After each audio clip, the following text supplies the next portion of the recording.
नमस्ते दोस्तों। आज हम बात करने वाले हैं एक ऐसे कॉन्सेप्ट की जो हर किसी के जीवन को प्रभावित करता है, चाहे वो स्टूडेंट हो, जॉब वाला हो या बिजनेस करता हो। और वो है महंगाई यानी इन्फ्लेशन। आखिर ये होती क्या है, क्यों होता है और हमारे खर्च पर इसका क्या असर पड़ता है? चलिए सिंपल एग्जांपल से समझते हैं। पहले 110 रुपए में आप 1.5 लीटर पेट्रोल खरीद पाते थे, लेकिन आज 110 रुपए में सिर्फ 1 लीटर पेट्रोल मिलता है।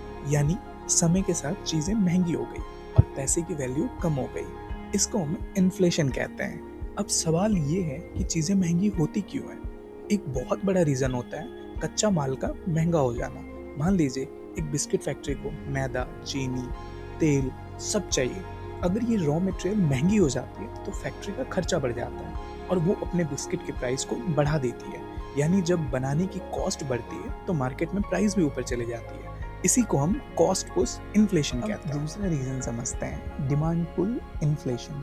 ये तब होती है जब लोगों की डिमांड बढ़ जाती लेकिन मार्केट में सप्लाई उतनी फास्ट नहीं बढ़ पाती। जैसे फेस्टिवल सीजन में सब लोग टीवी, फ्रीज, ज़्यादा कपड़े खरीदते हैं। डिमांड इतनी ज़्यादा होती है कि सेलर के पास माल कम पड़ जाता है। और जब डिमांड ज़्यादा और सप्लाई कम हो तो नेचुरली प्राइस बढ़ती है। इसको हम डिमांड पुल इन्फ्लेशन कहते हैं। अब तीसरा इंपॉर्टेंट रीजन डॉलर का महंगा होना। India mobile parts, crude oil, machinery जैसे कई सामान विदेश से इंपोर्ट करता है। अगर डॉलर महंगा हो जाए तो हमें ये सारी चीज़ इंपोर्ट करने में ज़्यादा पैसे लगते हैं। और जब इंपोर्ट ही महंगा हो जाए तो इंडिया में उन प्रोडक्ट्स के प्राइस भी बढ़ जाते हैं। इसलिए डॉलर बढ़ने का सीधा इफेक्ट हमारे पॉकेट पे दिखता है। इसको हम इम्पोर्टेड इन्फ्लेशन कहते हैं। अब चलो देखते हैं इन्फ्लेशन का इफेक्ट हमारी डेली लाइफ में कैसे दिखाई देता है। एग्जाम्पल सिंपल सा लो। पिछले मंथ आपने 100 रुपीज़ में मैगी खरीदी थी। आज वही मैगी 120 रुपये की हो गई। इसका मतलब क्या हुआ? पैसे की वैल्यू थोड़ी कम हो गई। उतने ही पैसे में अब पहले जितनी चीज़ें नहीं मिलती।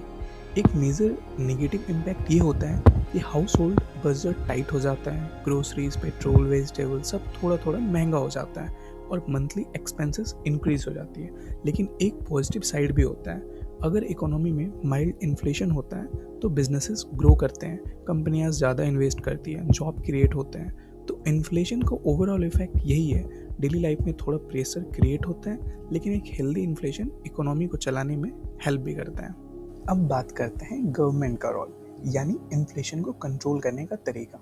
जब इन्फ्लेशन बढ़ने लगता है गवर्नमेंट और सेंट्रल बैंक जैसे आरबीआई रेपो रेट इंक्रीज कर देते हैं। रेपो रेट बढ़ने का मतलब क्या है? जो छोटी बैंक होती है उनको सेंट्रल बैंक से लोन लेना महंगा हो जाता है। बैंक भी अपने लोन का इंटरेस्ट बढ़ा देती है और इसका रिजल्ट क्या होता है? लोग और जो बिजनेसेस होते हैं वो कम लोन लेते हैं। मार्केट में पैसे की सप्लाई थोड़ी कम हो जाती है, चीज़ें स्टेबल हो जाती है और प्राइसेस इतनी फास्ट नहीं बढ़ती है।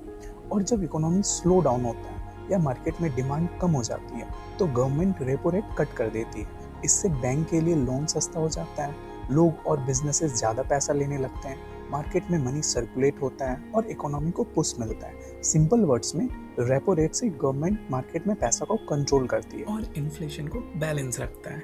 तो दोस्तों आज हमने इन्फ्लेशन को सिंपल तरीके से समझा।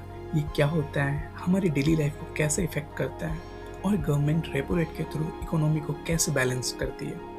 याद रखिए, ना बहुत ज़्यादा इन्फ्लेशन अच्छा होता है ना बिल्कुल जीरो। बैलेंस्ड इन्फ्लेशन ही हेल्दी इकोनॉमी की पहचान है। अगर आपको वीडियो यूज़फुल लगी हो तो प्लीज़ इस वीडियो को लाइक कीजिएगा, शेयर कीजिएगा और चैनल को सब्सक्राइब कीजिएगा। मिलते हैं नेक्स्ट वीडियो में। Thanks for watching.